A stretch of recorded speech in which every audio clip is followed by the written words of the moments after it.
Reverend Father Paul Ryan, Ultron of Kiltegan, Mr. Danny Byrne, Councillor Mr. Edward Timmins, Leinster Chairman Mr. Jim Mulger, County Chairman Martin Fitzgerald. Ladies and gentlemen, boys and girls, it gives me a great pleasure as Chairman of Kiltegan to welcome you all here this evening to Kiltegan GA Kiltegan Camogie Development Plan.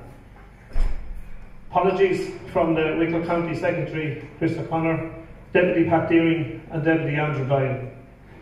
Today, as we launch our new development of Kiltegan grounds, we'd like to remember all those members of our club that worked so hard over the years to put our club on the Wicklow GA map, and especially those who have gone to their eternal rest. Our development committee has got the full support of the trustees of our club. The trustees are Brian Graham, John Timmins, Declan Doyle, Liam Kane and Michael Reynolds. This development plan has also been ratified and some full support from both the Kiltegan GA Committee and the Camogie Committee. Today, our guest speaker for today's launch is a very good friend of the club, Mr. Andy O'Brien. Andy has held every position in County Wicklow GA and is now serving on Jim Mulger's Leinster Hearings Committee. Also, he has put in a few years as Central Council Rep for Wicklow in Croke Park. Andy has been involved in many big developments throughout the county, which include Wicklow's Centre of Excellence, Auckland County Grounds with the new stand, and his own club development. So with Andy's experience, Kiltegan Development Committee would like to thank Andy for coming on board today to help us guide our development plan for the future of the club. Thank you very much, Andy.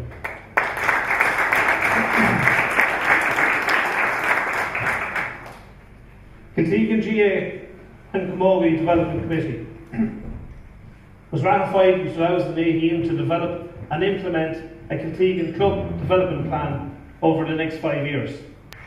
The history and involvement of Kiltegan GA and the Camogie clubs. As you see the history here of Kiltegan GA, the club was registered first in 1929. Kiltegan joined with Rathlangan in 1944, and the juvenile club was formed in 1964 by Peter Whelan and Brian Graham. In 1965, the junior club led by Charlie Lawler, Danny Byrne, Dennis Hayes and Ned Crimmon. On the 9th of April in 1966 in AGM was the real starting of the present club.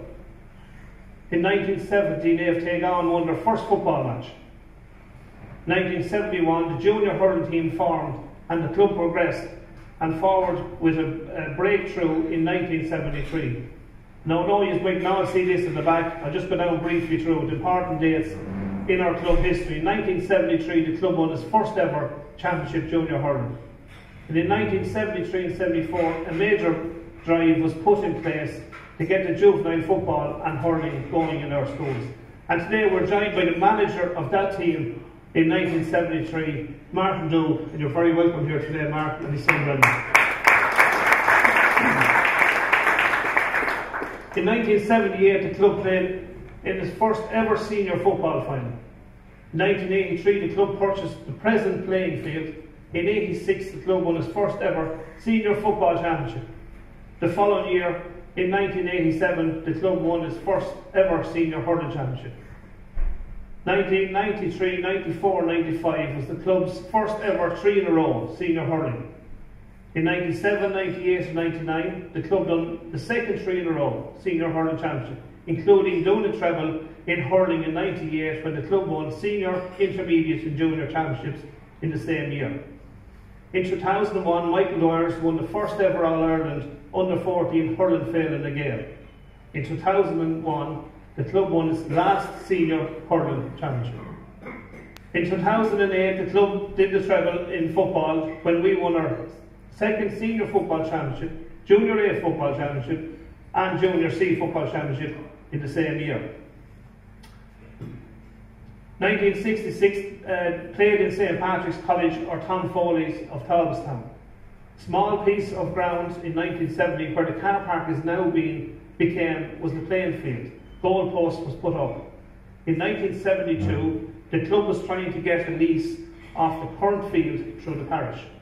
On the 7th of March in 1972, work began on the current field to clear the scrub, plough it, harrow and reseed. Lease was pending. In 73, playing on a new reseeded pitch, the 9th of September in 1973 was an opening ceremony. In 74, the parish decided to lease the land by public auction. The lease by a farmer who allowed the club to lease. In 75, the field leased to another farmer, lock put on the gate, nowhere to play, but agreement was reached to lease for £230 to £430 per year until 1982. In 1982, the field was bought by Kiltegan GA for the sum of £25,000 and Kiltegan GA had their own playing field. A few photos of the past, somebody might recognise these, the machines that was used at the time. We have Father Little, who was the local curate at the time. There's a few more. See John Timmins there doing the record back in the trailers. Interesting one there, Bob a Job Week. The local children picked the stones off the field and they were paid per bucket, £1 per bucket. There's a few faces in that, you can see Nigel, you're there in the background, you can see it somewhere. There's a few more. The dressing rooms was built in 1985. 1990 installed the showers in the dressing rooms. Voluntary labour, the CE scheme and the youth scheme is what done the building.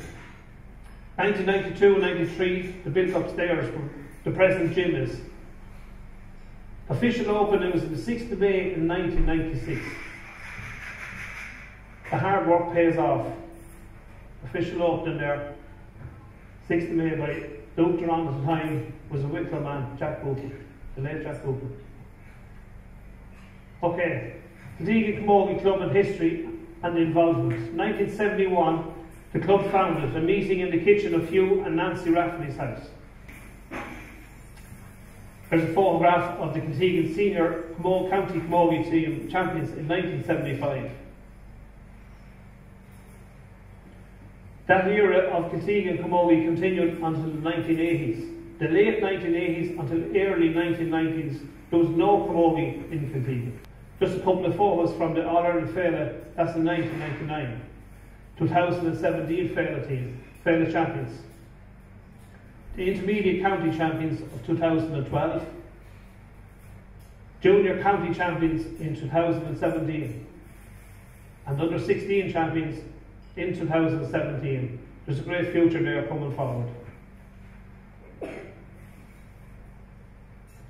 Kiltegan Camogie and Club history involvement in 2018, there's 87 juvenile players, 21 adult players, and the numbers are growing. Youth is coming through the ranks again, and great things are ahead for this club. The youth is the hope of our future. Let's build the future. Our Kiltegan community, Kiltegan GA, Michael Dwyer's and Kiltegan Camogie. Our vision, everyone's place where anything is possible. Kiltegan GA had 493 members in 2018, including adults, students, juveniles and senior citizens. Kiltegan Camogie had 152 members in 2018, 108 players, 21 adult players, 87 juveniles and 44 members that are non-players. This is a one-club structure. This initiative was brought by Aidan O'Farrell. He announced it in Croke Park in 2017. Michael Dwyer's is a structure formed in 1985, catering for teenage boys from under 11 to under 20s, incorporating 4 clubs in West Wicklow: Kiltegan, Knockanana, Ballymanus and Stratford Grange Con. Michael Dwyer's fielded the following teams in 2018. Under 11 football, under 13 football, under 15, under 17 and under 20 football. And in hurling, it was under 11, under 13, under 15 and under 17. Our strong club history, strong and dedicated men and women have brought our GA and Camogie club today. We have a very strong club history built by so many great people now. It's time to build on that great history for all the current players and members in our clubs under the one umbrella and one club family. Ladies and gentlemen, I'm finished and I'm going to hand you over now to Mr. Andy O'Brien.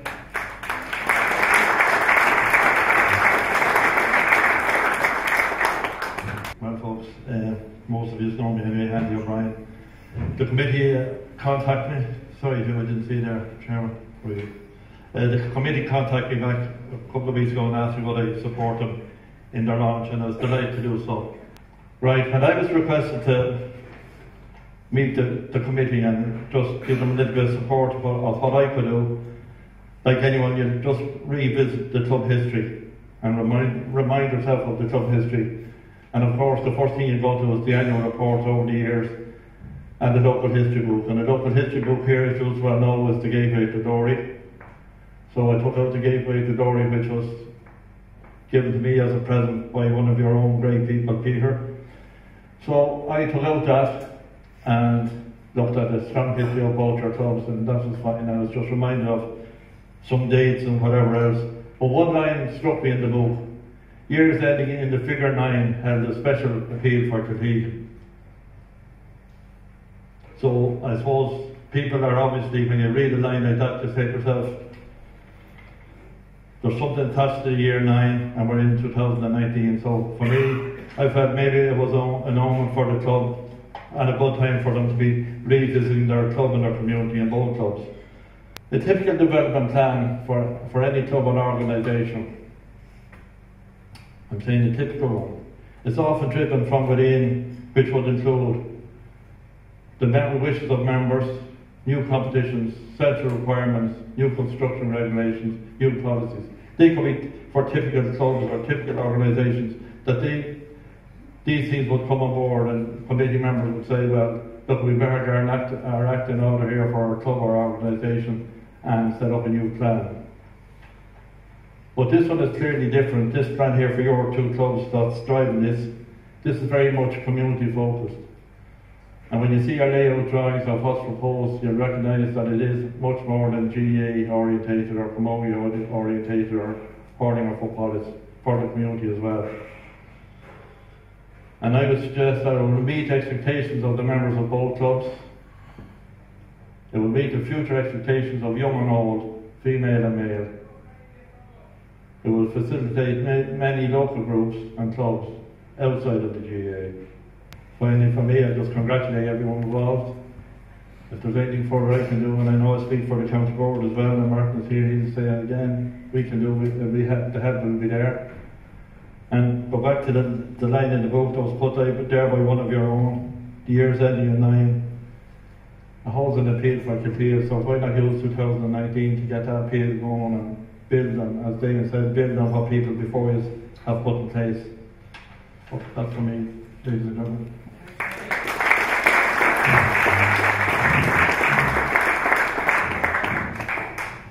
Alright, I'm just going to briefly run through what our development plan is for the next couple of years. We have a couple of phases in it. Phase 1 is the clubhouse extension renovation, and we're looking at that between 2018 and 2021. Now, what we're trying to do is improve and develop the building facilities within the club for the benefit of all the users and all the people in the wider community. The community and surrounding area. And our plan for the clubhouse is to be fully complete by the start of the playing season 2021.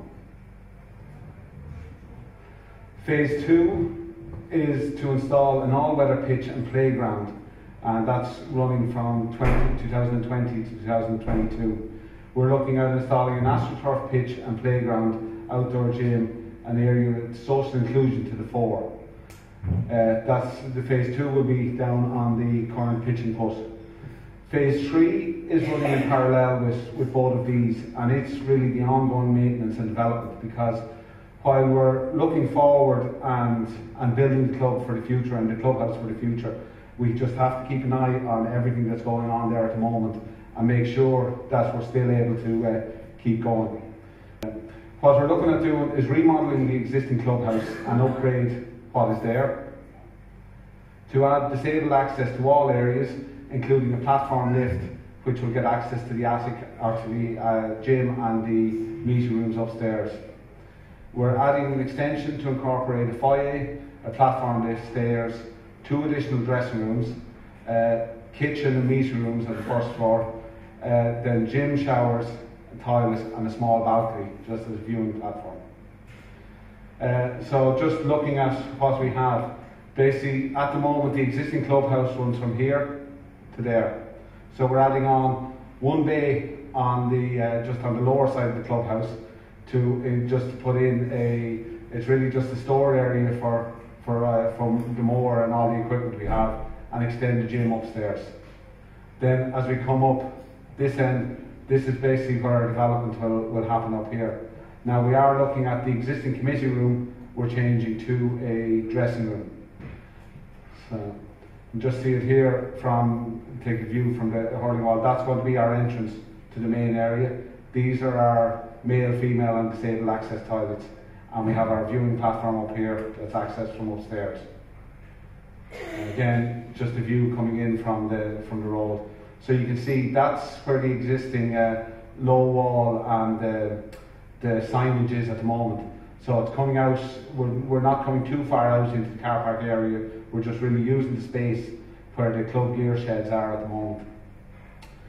Looking at the ground floor, like I said, that's where we have the existing. So we're adding on a store here. We have a small kitchen and area for the CE staff at the moment because they no longer have access upstairs to the committee room. So our 2 dressing rooms that are there are staying as is. The area beside where the toilets are at the moment, we're changing to a referee's changing room with toilets and shower. Where the committee room is at the moment, we're putting an access in, direct access off the pitch, and then the committee room is changing to a dressing room, and we're putting new shower facilities to the side of it. Then you have another, say, dressing room 1 here will be in the new build, so we have new dressing room, shower area at the back, toilet. Then in here, with access off the car park, is our disabled access toilets, our male toilets and female toilets. Then this is the entrance into really the foyer and upstairs. So we come in the door, we have entrance to the foyer, we have a platform lift going in, direct access off it, and the stairs coming up. So that upstairs, the platform lift, the lift will come direct to the new meeting room. The stairs will run up, you have a hall area, there's a male and female toilets there, there'll be access into the gym. Now here we're putting 2 sort of single shower rooms. So there'll be almost a single shower changing room for the gyms. So then you come in, when you're upstairs, you come into our new meeting room with new kitchen, and then out onto the viewing, the balcony. Now, down this end, we're looking at just bringing this up as a concrete floor. That's over the new build, over the store downstairs, and this will be the free weights area for the gym, just to try and prevent any damage to the gym floor that's there with weights. So really what it is, because we're losing this small area of the gym here, we're adding on this side, so the gym will stay at the size it is. That's just a view, like we're going to have to, this is from the lower side, we're just going to have a fire access out of the gym just to have a second escape. Now, phase 1 is a work in progress. Now, we're saying 2018 to 2021, but in truth, the work in this probably started around 2015, when I think John Timmins was in the chair, and we put together a development plan for the club, and that's where really the start of where these plans started. We looked at that stage, it was looked at adding more room to the dressing room and getting an astroturf surface in. But just looking at where we are at the moment, the clubhouse development plan, the extension, our estimated building costs are 330,000. Now, planning permission, we applied for planning permission in October last year, and this was granted at the start of December. We have applied for our sports capital grant funding. That went in 2018. Now the allocations won't be announced until the middle of this year, and there are no guarantees, but we have applied for the maximum grant of 150,000, and we think that we hit a lot of the criteria to actually get that grant and get approval for it. At the same time, we went to the banks, we went to AIB, and we've got approval in principle for 146,000 on a loan over 15 years. Now we got that at the same time as the grant. We had to have that approval in place to go in with the grant application. It would basically be a mortgage on the football field down there. Now the proposed start date is January 2020. That may be somewhat dependent on grant application, but we'd be talking about this, we'd be hoping that if there is a delay, it would be a month, 2 months rather than anything more significant. Because of the scale of the project, and like Andy said, there's a lot of people here, and we have a lot of good help within the club, but we decided to actually put in place an independent design consultant to take the project from here on through construction, through tendering, construction and certification. And it's really just that so that there will be, say, full visibility of the whole for everyone involved, so that no one could say that anything was happening that wasn't happening to the best standards. Phase 2, which we're looking at running from 2020 to 2022, is to install an all-weather pitch and playground. Now we're looking at AstroTurf on the pitch and put, and this would to allow year-round playing facilities for all teams and external groups also. We're looking at putting in an access ramp from the top field down to the pitch and put area, because again we have to get access for everyone. We have to get access for buggies. We have to get access for anyone that's reduced mobility, and it's just to open up the whole area for everyone. Now, just on initial estimates, the total cost for phase 2 would be in the region of 190,000. We're looking at applying for planning permission, developing the scheme and applying for planning permission in the next couple of months, so to get it in quarter 2 of this year. We're looking at upgrade the current hurling wall area and just to include some AstroTurf surfacing on the pitch side of it. So I suppose just to summarise what we have, our total cost for phase 1 and 2, we're talking 520,000. Potential grants of 250,000 and a loan of 80,000. So it leaves a shortfall of 190,000 that we're looking at raising money and developing other streams of funding.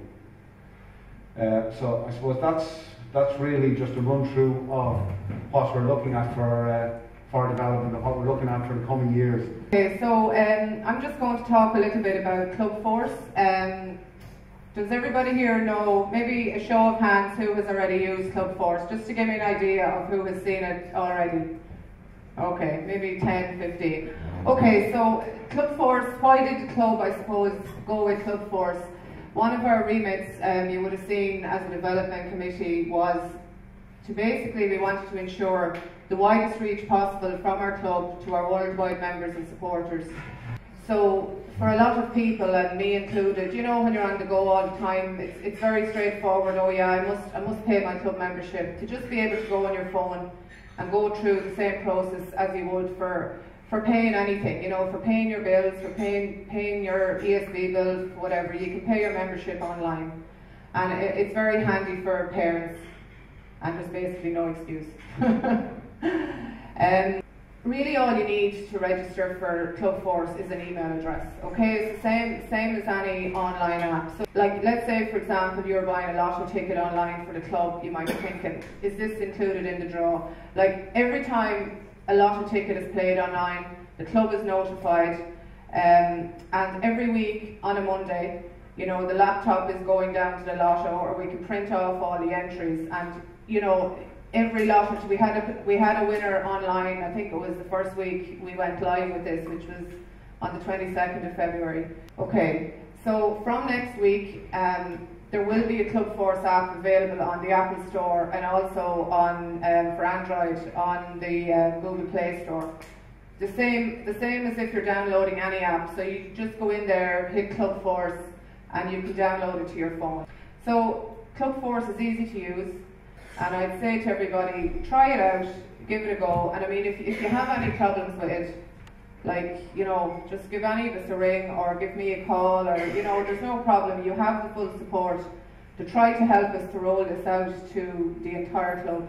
Okay? Just a little bit again of club history. I found this article. It says, most important of all, 3 wise men arrived on the scene around the same time. Martin Duke, a former blues player and mentor from Carlow, who had just established the Kiltegan Knitwear Company in Baltinlass, took over the hurlers. And just moving on a bit, if you've ever heard of a rags to riches story, this was it. 1973 was the breakthrough year, but the achievements were modest by any standard. First to break the mould were the ladies when they won the Junior Camogie Championship. The hurlers followed up with a win in the Junior Championship, while the footballers had to settle for a West Junior League title, but it was still a first. And just to add in there, and that was the same year that Kiltegan won the Tidy Towns competition. So, like, you can see how I wasn't in Kiltegan that time, but I can imagine the intense, how good that must have been as a small community at that time. Okay, so just to finish up, just there, keep it local, we all win. So it is very important that, you know, that was one of our aims. And I know we talk about this development plan starting maybe a year or a bit more, but you know, we're all working towards the same aim. But just generally in relation, just before I finish up, this is a big deal for the club, like we all know that. And it's going to take, like, we as a committee can sit and plan, but if everybody doesn't get behind it, we won't succeed. But we're not believing that. We believe that the fact that everybody here today has an interest, we can only go forward. You know, there's great things ahead for the club. There really is, like, for the clubs together. But we all have to dig in. We all have to help out, be it an hour or 2 hours or whatever you can give. Okay, so I just want to finish up and say thanks very much and hand over. This committee up here can only do so much. We need the help from the whole community to get behind us on this. The fundraising plans. Kiltegan Launch, to increase the weekly sales, as Paul has alluded already. It's how can we help with this? If you're not already doing so, take a book, sell weekly. 2019, the Golf Classic, that's one of the fundraisers that will be going forward. So again, if you'd like to play around the golf, it's been held in Baltinglass Golf Course. It's a great course. We get great support again there from Niall Lou, who looks after us every year that we go in there. So we're looking for the support again from everybody. Today we're going to launch the Jake Carter. It's a big event that we've took the plunge. Yes, if you don't, you won't succeed. So we're launching this at the moment. It's in St. Lawrence's GA Complex, Narramore. Tickets are available. They're going online just as I speak.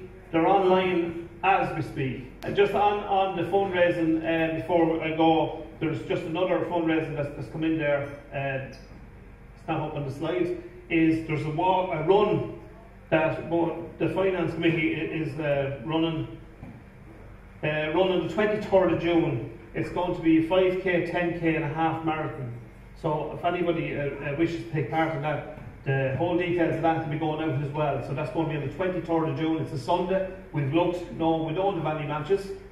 So lads can go in it also. There'll be more details on that later. Okay? Anybody wishes, I thought to ask, if anybody wishes to sponsor the t-shirts, they're looking maybe to get a t-shirt, because when you have these runs, the people that will come in to take part in it, they like to take something away with them, stating that they took part in it. So if you know of anybody that'd like to sponsor the t-shirts for that run, please come and talk to us. Okay, I'm going to finish up and thank you for your time. You've been very patient there, listening to the four of us there talking. Just before I finish up, there's going to be tickets on sale there for the prizes, and I hope everyone will stay around.